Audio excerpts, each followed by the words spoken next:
Venga, vamos con esta presentación que nos va a quedar un poquito más larga porque hay muchas cosas como técnicas del funcionamiento del cerebro del perro, pero es muy chulo, es muy interesante. Entonces, empezamos hablando del estrés, que esto ya sabéis que un poco de estrés es necesario, es la respuesta natural del organismo cuando hace falta una reacción rápida, o bien acechar una presa y cazarla, o bien escapar de un peligro, y el cortisol está diseñado para darte la capacidad física de hacer eso. Te aumenta la frecuencia cardíaca, te va toda la sangre a la musculatura, tienes más glucosa en el torrente sanguíneo porque el hígado la saca, ¿sabes?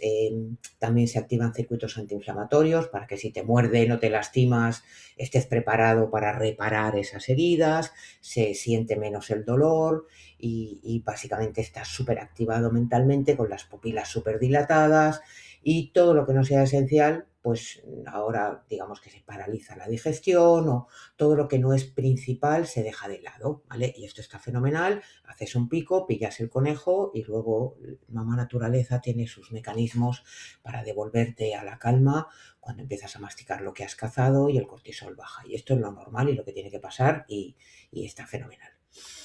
Y esto funciona porque la adrenalina es uno de los hormonas y neurotransmisores, no es bien lo mismo, pero no nos vamos a liar ahora con eso.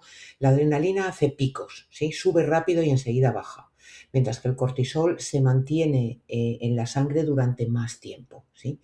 De hecho, se puede permanecer alto incluso meses si ha habido varios picos de adrenalina, varios efectos estresores que no han permitido que el cortisol termine de bajar, ¿sí? Y esto va, y lo hablamos ya un poco cuando hablamos de, de toda la parte de etograma, ¿sí? Que la adrenalina y el cortisol son las hormonas, los neurotransmisores que activan el sistema nervioso, ¿sí? Mientras que hay otros, como la serotonina, la dopamina, el GABA, que lo paran. Yo siempre me acordaba de esto en la facultad porque el parasimpático es el que te para, ¿sí? Si es que os queréis aprender estas cosas que no hace ninguna falta. Vale, entonces así es como va la cosa. Entonces, cuando un perro está sometido a una situación que para él es estresante, lo primero que hace es intentar comunicarse o hacer algo o para aliviar la tensión, para decirle al otro perro o a la amenaza tranquilo, yo voy de buen rollo, o para desviar la atención, en fin, para gestionar la situación de la manera más pacífica y mejor. Y entonces ahí es cuando un perro, bueno, pues no sé, pongamos por ejemplo que te acercas cuando está comiendo, que no tendrías por qué, pero la gente es tonta y lo hace, y entonces el perro empieza a hacerte señales de calma, ¿sí? O un perro que se acerca a otro y el perro desde lejos le desvía la mirada, se pone a olfatear en el suelo, se mueve más despacio, bosteza, ¿sí? O en algunos casos los perros hacen el tonto. Literalmente, la palabra en inglés es fiddle. Son el típico perro que en una situación de estrés en la calle se pone a mover y a sacudir la correa o los pantalones de la persona, se van a hacer el tonto, se rasca. O sea, es un intento de desviar la atención del foco de estrés para calmarla, ¿sí? Vale. Pero si la cosa continúa, el perro se le acerca, tú le quieres meter la mano en el plato o sabes todo lo que ha hecho para intentar gestionar la situación no le ha funcionado, pues entonces el perro lo que hace es tomárselo más en serio, se enfoca en la amenaza, vista fija, ya cierra la boca, ¿sabes? Con intención de ahora mismo enseñar los dientes, o gruñe, se congela, sí, ya es como, mira, va en serio, te estoy diciendo que esto me resulta difícil de gestionar, no me estás haciendo caso, te lo voy a decir más fuerte, más alto, ¿sí? Hasta que llega un momento en el que el perro tiene que tomar una decisión de qué hace con esta amenaza si es que todo esto que está haciendo no le funciona. Y entonces las salidas que tiene son irse, salir corriendo, ¿sí? Defenderse, eh, atacar defensivamente, me estás acosando, entonces yo me tiro para ahuyentarte, para que veas que voy en serio, para que te vayas, para que me dejes en paz. O en algunos casos, otra opción es congelarse. Hay perros que ante una situación que les desborda total y absolutamente, ¿sabes? Es como que se tiran al suelo, cierran los ojos, se encogen y dicen, quiero desaparecer, o sea, ojalá no estuviera aquí, y se quedan totalmente congelados. ¿sí? Entonces esas son las famosas 4 Fs, que son las respuestas posibles ante una situación estresante, que son, en general, la mayoría de los perros, si pueden, eligen irse. Si no tienen la posibilidad de irse muchas veces porque están atados o si están acorralados, pues entonces se tienen que defender, aunque tengan miedo. Y algunos llegan a este punto de congelación si el nivel de amenaza es altísimo. Veremos unos cuantos vídeos de esto en el próximo módulo cuando hablemos de agresividad. Vale, entonces, esto por una parte, ¿sí? Esto es el estrés fisiológico y lo que hace el perro ante una situación estresante. Pero ¿qué es lo que pasa?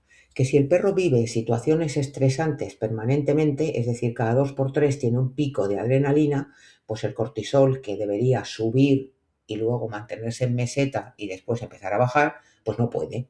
¿Sí? Cada pico de adrenalina genera una descarga de cortisol y el cortisol, que ya se venía recuperando y venía bajando poco a poco, ¡plac!, vuelve a subir cada vez que el perro vuelve a pasar otro pico. Y pico no necesariamente, pico es que me tiran la pelota a saco durante 20 minutos. ¿Sí? Esto me sube la adrenalina y el cortisol, tan simple como eso, y me mantiene en un estado de estrés crónico. Y claro, estar en un estado de estrés crónico permanente no es lo natural. Lo natural es que suba para poder cazar, huir o gestionar una situación que requiere ese nivel de tensión y excitación, pero uno no puede vivir así siempre o se enferma. Entonces, los efectos del estrés crónico sobre la salud, que os lo cuento para los perros, pero esto funciona exactamente igual para las personas, que somos mamíferos. Infecciones recurrentes porque tienes el sistema inmune hecho polvo, como todos los circuitos inflamatorios están activados para reparar posibles heridas, pues estás inflamado y tienes una úlcera gástrica o tienes pancreatitis o tienes qué sé yo qué cosas. El riesgo de descalcificación tiene que ser un estrés grandísimo, ¿verdad? Pero también está en la lista uno súper frecuente, picor, dermatitis. Muchas veces intolerancias alimentarias que generan picor y perros que es el picor lo que le genera el estrés. O sea, le pica el alma y el perro está de muy mal genio y muy irritable y no está bien, ¿sí? Eh, También problemas digestivos. Muchas veces los problemas de intolerancia alimentaria van asociados a problemas de piel, pero también a problemas digestivos, a diarreas, mala absorción. La coprofagia puede ser por más cosas. De hecho, la coprofagia, comer caca, es natural en los perros. Las perras se comen las cacas de las crías y a ellos no les da asco, ¿no? Y tampoco es tan grave. Nos da un poco de asco a nosotros, pero tampoco es tan grave. Y una cosa que es interesante porque os permitirá identificar estrés de una manera fácil, ¿no?, medible y que podéis utilizar como criterio con el propietario, es que los perros estresados orinan más veces, ¿sí? El cortisol influye en la actividad de la hormona antidiurética y eso hace que el perro beba más agua y consecuentemente orine más. Entonces, es verdad que hay perros que durante el paseo levantan la pata o mean pues varias veces porque van marcando, pero si veis que un perro orina muchísimas veces, más de 15 o 20 veces a lo largo del día, levanta la pata, aunque sea para hacer 2 gotas, tomar nota de eso y pedirle al propietario un poco como que lo cuente, que lleve registro, porque lo vais a poder utilizar como indicador de que va disminuyendo el nivel de estrés o como elemento diagnóstico a la hora de valorar que el perro está estresado, ¿vale? Eso sobre salud. Pero el cortisol también tiene muchísimos efectos sobre la conducta. El primero es que los perros se concentran menos, piensan menos y piensan peor, porque literalmente el cerebro destruye neuronas, contrae el hipocampo, hace que la amígdala esté más reactiva. O sea, el cerebro se ve muy afectado por el cortisol y eso influye en la capacidad del perro de pensar con claridad, con serenidad, con cordura, de tomar decisiones que no sean automáticas y atropelladas, ¿sí? Y el cortisol alto, el estrés, y eso lo sabemos también por nosotras, hace que estés pues irascible, de mal genio, menos tolerante, impaciente, un poco hiperactiva, así. En los perros muchas veces se ven temas de movimiento, porque claro, piensa que tienes todo los músculos llenos de sangre y los músculos quieren hacer algo y entonces el perro no puede parar quieto, ¿sí? Porque tiene esa activación en marcha, ¿no? En algunos casos, el nivel de cortisol puede llevar a los perros a situaciones extremas en la que prácticamente el perro está apático, está ausente, está como que se ha rendido, como que su vida es un asco, no puede más y casi que se desconecta, ¿no? Y algunos de estos perros incluso llegan a conductas compulsivas en las que se autolesionan y se lamen una pata hasta que se hacen una herida o se persiguen el rabo compulsivamente o, ¿sabes? Llegan a conductas realmente anómalas, ¿no? Por culpa del estrés. Y todo esto, dejarme que lo aterrice en un ejemplo, que yo creo que así se entiende mejor. Entonces vamos a imaginarnos a Ragnar, que es este perro que tiene miedo, tiene mucho miedo a los otros perros. Y ha tenido malas experiencias, le han mordido antes, su vida es un poco una birria, lo llevan a pasear de correa y generalmente van a sitios donde hay más perros y el pobre va encogido porque él tiene miedo y va atado, la opción de huir no la tiene disponible, lo pasa fatal y luego cuando llega a casa pues lo dejan en la terraza porque si no rompe cosas en casa, porque también tiene problemas ya sea por separación y por la noche lo ponen a dormir en la cocina porque buscando contacto no hace más que querer subirse a la cama y molesta y no deja dormir y entonces lo encierran a dormir en la cocina y el pobre bicho sale un par de veces al día o una a veces, que como quiera es una mala experiencia, come un pienso barato y como todo entretenimiento tiene que el propietario le tira la pelota en la terraza para que se canse. ¿Sí? Vale, ok. Este perro tiene la balanza de lo malo, de todo lo que genera estrés, de todo lo que le aleja del etograma claramente en ese lado, ¿no? Está fatal, ¿sí?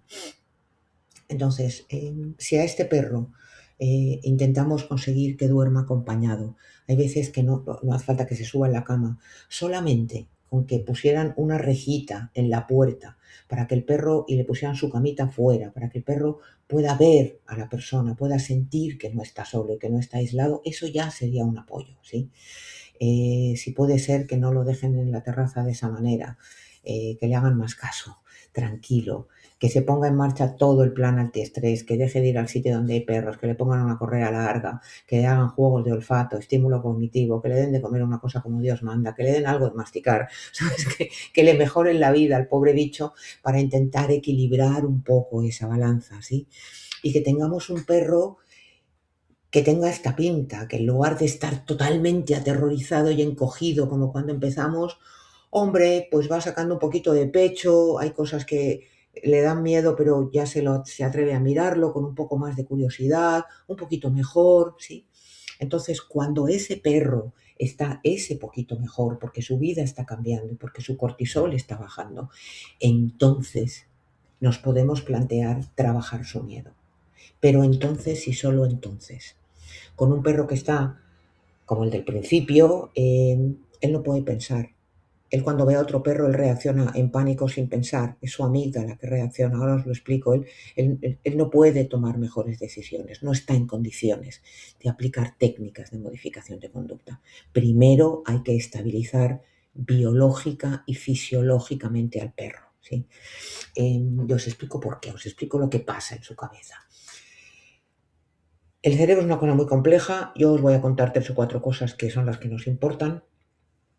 Cuando, cuando llega cualquier información al cerebro, una percepción sensorial, un olor, un ruido, algo que ves, lo que sea, llega al tálamo. Y el tálamo es el distribuidor que manda la información a donde es necesaria. En este caso, para lo que nos concierne, el tálamo manda la información simultáneamente a la amígdala y al córtex. La amígdala es una cosa que es pequeñita y que está en la base del cerebro y que genera respuestas automáticas. Es un resto de lo que se llama cerebro reptiliano, que es una terminología un poco caduca, pero lo tienen todos los seres vivos superiores. Yo creo que se llama reptiliano porque los reptiles también lo tienen. Es lo que te hace responder en automático para salvar la vida. ¿Sí? Este es imprescindible. Y con todo lo que hemos evolucionado los humanos y los perros, la naturaleza dice, no, esto se queda porque esto sirve para salvarte la vida. Entonces, los recuerdos que hemos vivido como experiencias de vida o muerte, la amígdala los atesora. no los quiere olvidar, porque dice, no, recordar esto en el futuro me puede salvar la vida, porque sé que esto es muy peligroso, ¿vale? Y la amígdala es la que reacciona en automático cuando uno de esos recuerdos se activa, ¿sí? El córtex es otra parte del cerebro que los reptiles, por ejemplo, no tienen, que es una parte de la evolución posterior, que es el freno de mano, es el raciocinio, es el control cognitivo, es la mollera, ¿sí? Lo que te hace pensar, el control consciente.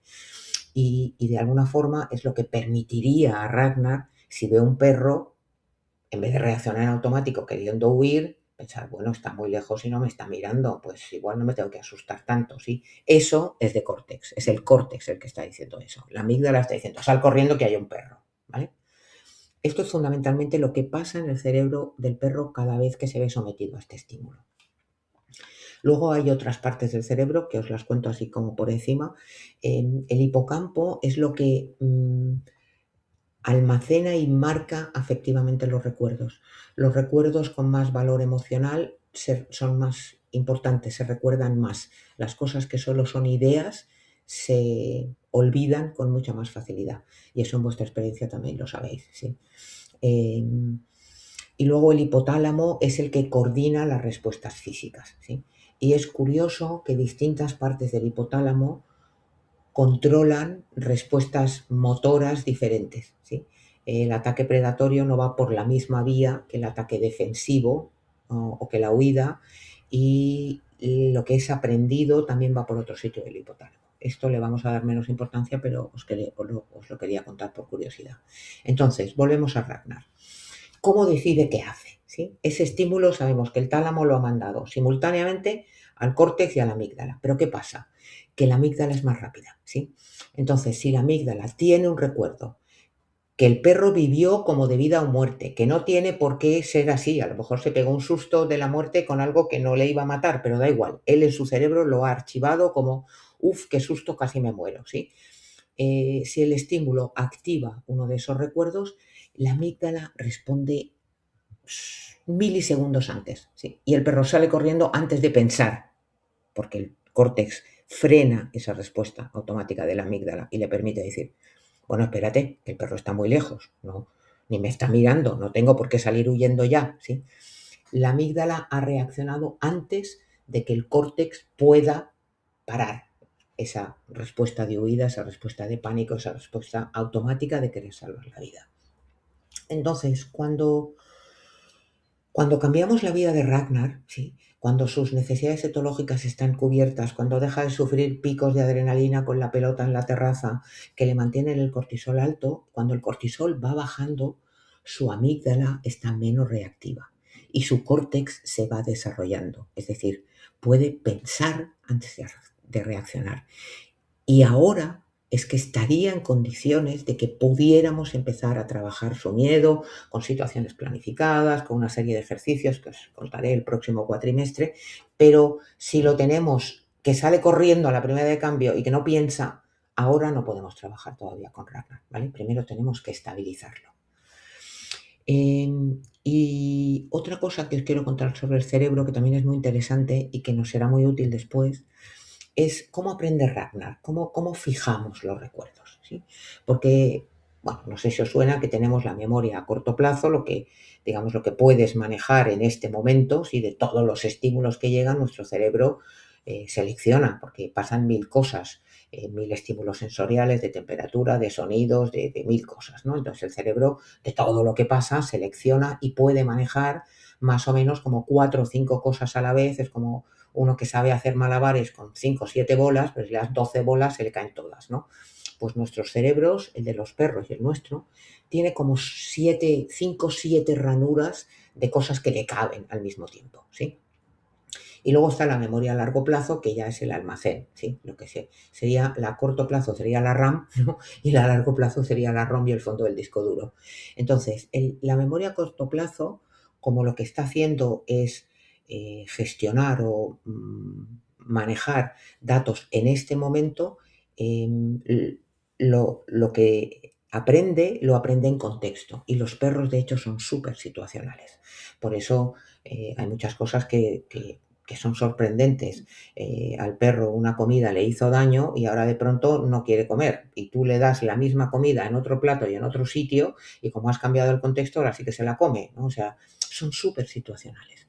Entonces, ¿qué pasó cuando atacaron a Ragnar? Aquella vez que lo mordió un perro y a partir de ahí empezó muchos de sus miedos. Posiblemente los tenía una cierta predisposición en el eje del cortisol antes, pero bueno, ¿qué pasó el día que lo mordieron?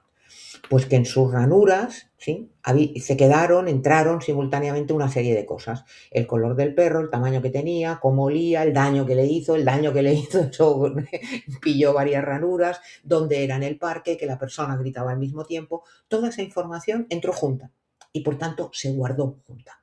Y por eso, como le mordió un perro negro, pues ahora ya tiene miedo a todos los perros negros, o como fue en ese sitio en el parque, ahora no quiere ir a ese sitio del parque, porque todos esos recuerdos se guardaron en contexto, ¿vale? Se guardaron juntos, dijéramos, ¿no?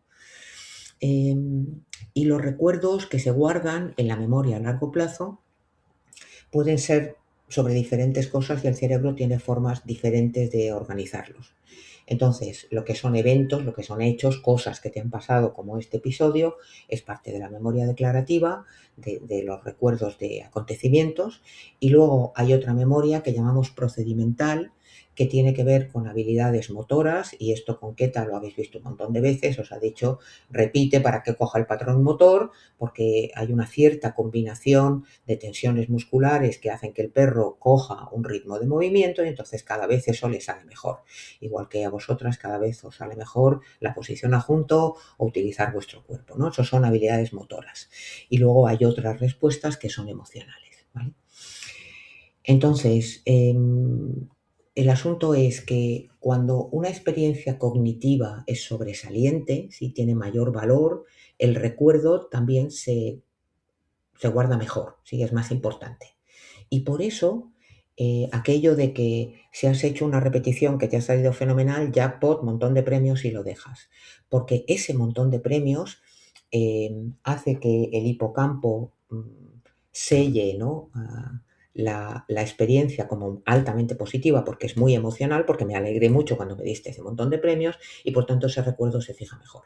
Por eso Keta os dice, cuando te haya salido bien, premia y lo dejas. Y por eso la gran norma en el adiestramiento canino es si dices una más, seguramente ya has hecho dos de más y lo tenías que haber dejado antes. ¿Sí? Es por esto, porque es una experiencia cognitiva sobresaliente, porque está asociada al valor emocional de un premio gordo. ¿Vale? Y luego, la otra cosa que pasa es que las experiencias emocionales que el perro vive como de vida o muerte se consolidan sin necesidad de practicar. ¿Sí? Para que el perro aprenda una de las conductas que estáis intentando enseñarle con Keta, obviamente tiene que practicar muchas veces. Tú te quemaste a lo mejor una vez de pequeño y no has tenido que quemarte 15 millones de veces para aprender que el fuego quema, lo aprendiste a la primera. Porque tu amígdala dijo, esto no se debe olvidar, porque está bien no olvidarse para no volverse a quemar, ¿no? Entonces, todos esos recuerdos, todo esto que tenemos en el cerebro, ¿dónde está guardado? ¿Sí? Está guardado en conexiones entre las neuronas. Tenemos yo no sé cuántos miles de millones de neuronas y se conectan unas con otras en una especie de bosque infinito donde un montón de ramas tienen contacto con otras. ¿Sí? Y la información pasa a través de un circuito eléctrico, entra por una parte de la neurona y viaja a lo largo de la neurona y conecta con otra en una cosa que se llama sinapsis. Bueno, no os complico. El caso es que, por ejemplo, cuando un perro ha aprendido se mueve con fluidez para hacer determinado comportamiento, eso es porque de todas las posibles conexiones eléctricas que hay en su cerebro que coordinan la tensión de músculos y la concentración y el equilibrio necesarios para hacer ese movimiento de forma fluida, esa conexión que genera ese movimiento está, digamos, engrasada, ¿sí? O sea, de todos los posibles caminos que puede coger el circuito eléctrico, va por donde pasó más veces y entonces por ahí va más rápido y es más fácil, ¿sí? Y por eso se consolida la conducta por repetición, ¿vale?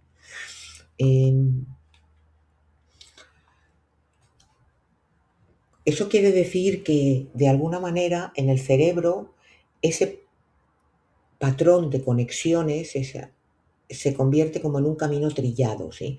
Es como si en un césped tú has pasado muchas veces por el mismo sitio y se ha abierto un sendero. Entonces, ¿por dónde vas a ir? Por ese sendero. ¿Por qué? Porque es el más corto, porque ese es más fácil, porque no te vas metiendo en la hierba, no te mojas los pies, ¿vale?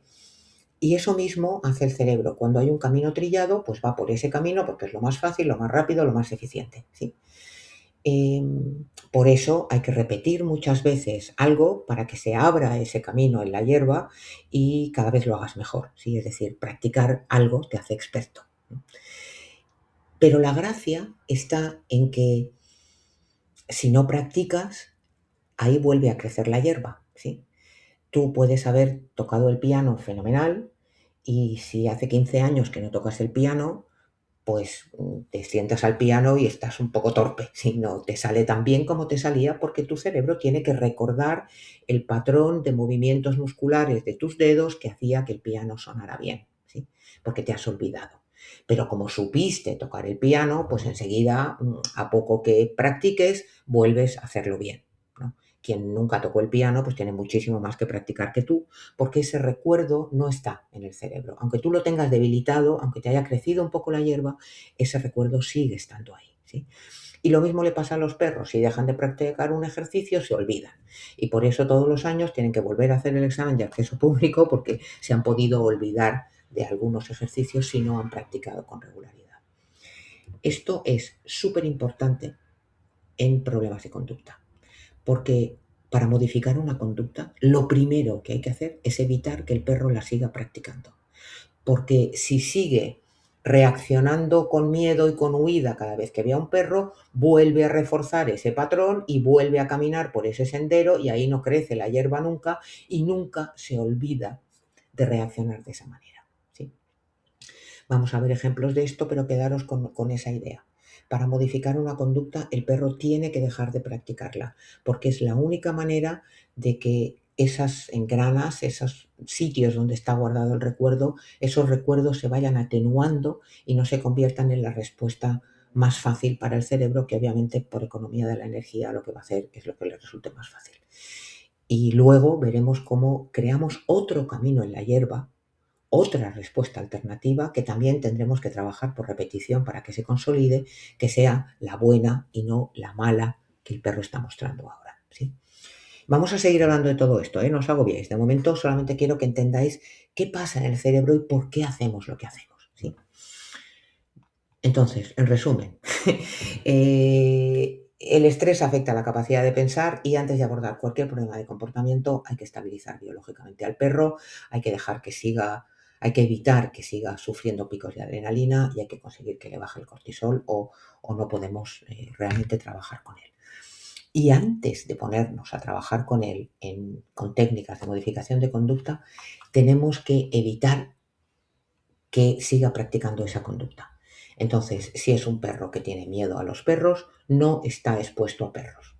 El propietario tiene que sacarlo a horas raras, tiene que coger el coche y llevárselo al monte, donde no se vaya a encontrar con nadie, tiene que ver cómo hace para que el perro deje de sufrir esos picos de adrenalina y de practicar esa mala respuesta de huir, mientras todo el trabajo de estímulo mental y todo lo que sabemos del etograma va bajando ese cortisol, ¿sí? Pero mientras tanto no ve perros. Si es un perro que tiene ansiedad por separación, no se queda solo en casa. Eso quiere decir que la persona se organiza para llevar el perro a casa de un familiar, para llevárselo al trabajo si le dejan, para llevarlo a un canguro de día, para que el canguro de día venga a su casa, yo qué sé. Hablaremos de cómo ayudar a los clientes a organizarse, pero mientras le enseñas a quedarse solo en casa, no se puede quedar solo. O si es un perro que ladra desde el balcón a todo lo que pasa, pues hay que cerrar el balcón, pasar la cortina y no darle acceso al balcón para que deje de practicar. Si persigue bicis, no pasea al lado del carril bici, ¿vale? Y así con todo. Siempre hay que evitar que el perro siga practicando la respuesta inadecuada. Sabiendo que los que son de vida o muerte, estos van a ser más difíciles de olvidar, ¿vale? Ahí el cerebro parece que va echando herbicida en el camino para que no crezca la hierba. Esto es más difícil, ¿sí? Pero cuando aplicamos todo el plan de estabilización, utilizando lo que sabemos del etograma, el perro va bajando de vueltas y un par de meses después ya veremos lo que queda de la mala conducta que ahora tenemos que terminar de arreglar. pero será menos. Algunos perros dejan de hacer lo que sea, o lo hacen mucho menos o lo hacen con mucha menos intensidad, es decir, el problema ya es menor solamente con haber estabilizado su cerebro y lo que quede del problema, bueno, pues ahora tenemos un perro con mejores condiciones para empezar a trabajar con él y explicarle que hacer eso no, tiene que le vamos a enseñar otro camino en la hierba y otra forma de responder ante ese estímulo que ahora genera una conducta que es problemática. Vale, entonces lo vamos a ver con un ejemplo simple. Lola tira de la correa y de paso aprovecho para explicaros cómo se trabaja esto, que es una tontería que a mucha gente le martiriza la vida y le amarga los paseos con los perros. Entonces, Lola tira de la correa. Lo primero que hacemos es investigar la vida de Lola. Y tiene una vida que es un asco. Está ansiosa, sale poco, obviamente sale tirando, encima va ahogándose con el collar, va con una correa corta que tiran más y la llevan a un sitio que es un descampado donde le tiran la pelota hasta que tiene 3 palmos de lengua, nunca la han visto dormir soñando, come fatal, en fin, pasa muchas horas, tiene una vida que es un asco, la pobre Lola. Entonces, claro que está ansiosa y claro que tira de la correa. Entonces, lo primero que vamos a hacer es cambiarle la vida y hacer todo lo que sabéis que hay que hacer para que Lola baje de vueltas. Le vamos a quitar el collar y le vamos a poner un arnesito y una correita más larga y vamos a evitar que siga practicando la conducta. Es decir, nunca más va a poder avanzar mientras tire. Y para eso lo único que tenemos que hacer es falcarnos y aguantar el tirón. Solo sostener la tensión. Tú no tiras en contra del perro. Lo único que la perra tiene que aprender, tiene que empezar a ver, es que cuando nota presión en el pecho porque ella está tirando, no puede llegar a donde quiere llegar, no avanza. ¿Sí? ¿Vale?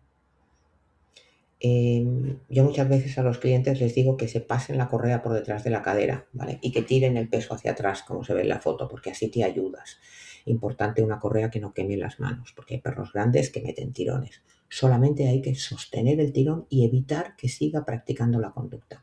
Importante que esto lo haga todo el mundo. No vale que cuando sale con él, que es más fuerte y sí puede aguantar el tirón, el perro no tira. Pero cuando va con ella, que es más flojita y no puede aguantar el tirón de Lola, que es una perra grande, pues Lola sigue practicando ir a estirones y llegar arrastrándola a todas partes. O la saca el hijo, ¿vale? Importante, porque si a veces funciona avanzar tirando y a veces no, la perra nunca pierde la esperanza de seguirlo intentando porque a veces funciona. Entonces tiene que no poder llegar a donde quiere llegar a base de estirar nunca. Primer paso. Bueno, primero cambiarle la vida. Segundo, evitar la repetición. Y por último, y cuando ella esté más calmada, es decir, esto no es la semana que viene, esto es cuando la perra esté más calmada, entonces vamos a empezar a enseñarle el otro camino. ¿Sí? Si no ha practicado avanzar estirando, ahí le habrá crecido un poco la hierba y entonces le vamos a enseñar otra forma de llegar a donde quiere que no sea tirando. Y para eso vamos a utilizar todo lo que ya sabemos sobre el uso de nuestro lenguaje corporal.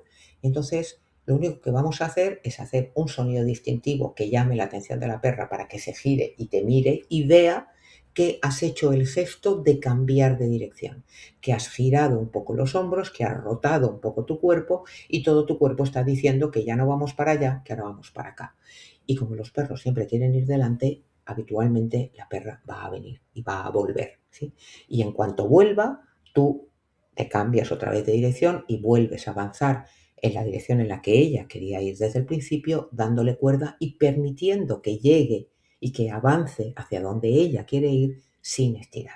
Y si vuelve a tensar la correa, te vuelves a falcar y repites la operación. Con toda paciencia, con más paciencia que un santo. Porque su cerebro quiere hacer lo que siempre hizo. Quiere ir por el camino que ya tenía trillado y que es más corto. Y tú estás intentando enseñarle otra forma de hacer las cosas que su cerebro requiere un poco de práctica para entender y para abrir ese otro camino que se convierta en la respuesta normal. Pero todo esto será muy difícil de hacer si la perra va pasada de vueltas. Con una perra tranquila, más estable y que no está tan ansiosa, posiblemente ella va a tirar menos de manera natural y estos ejercicios de enseñarle a no avanzar estirando y de hacerla volver de manera que la perra va entendiendo. Si tiro, primero me paro, que yo lo que quiero es ir. Y luego encima me hacen volver, que me aleja de mi objetivo. Pero cuando no tiro sí que puedo llegar, ¿vale? Pues la cosa está en no tirar. Pero todo eso en su cerebro requiere tiempo, ¿sí? Es abrir el otro camino, ¿no? Eh, y una última cosa es que ese sonido distintivo es necesario que sea un sonido que no use, que la persona, el propietario no use para otra cosa. No vale decirle Lola, Lola, porque eso lo tiene muy oído. Tiene que ser un sonido nuevo, distintivo, fácil, que se oiga bien, no sé, algo, una cosa especial que la perra ha aprendido antes en casa. Cuando no quiere ir a ningún sitio, no está tirando, no está en la calle, no está ansiosa. Entonces tú haces el sonido y le das un premio. Y te vas 2 pasos, haces el sonido, obviamente la perra viene y le das un premio.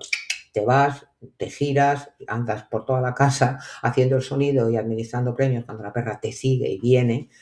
Y entonces luego por la calle, cuando hagas, ella va a pensar premio, ¿sí? Y ahí te va a ver yéndote y va a venir porque está esperando un premio. Y tú se lo das y luego das correa y permites que la perra siga avanzando en la dirección en la que ibas antes, ¿vale? Bueno, pues al final no me ha quedado tan largo, pero espero que haya escogido los fundamentos porque todo esto va a ser muy importante cuando en el módulo siguiente empecemos a hablar de cómo modificar conductas, porque no vamos a hablar de modificar conductas, no vamos a empezar hasta que el perro no esté tranquilo y estable, porque es inútil, ¿no? Si el perro no puede pensar y entonces estamos perdiendo el tiempo, ¿vale? Venga, un abrazo, seguimos con el último de este módulo. Chao.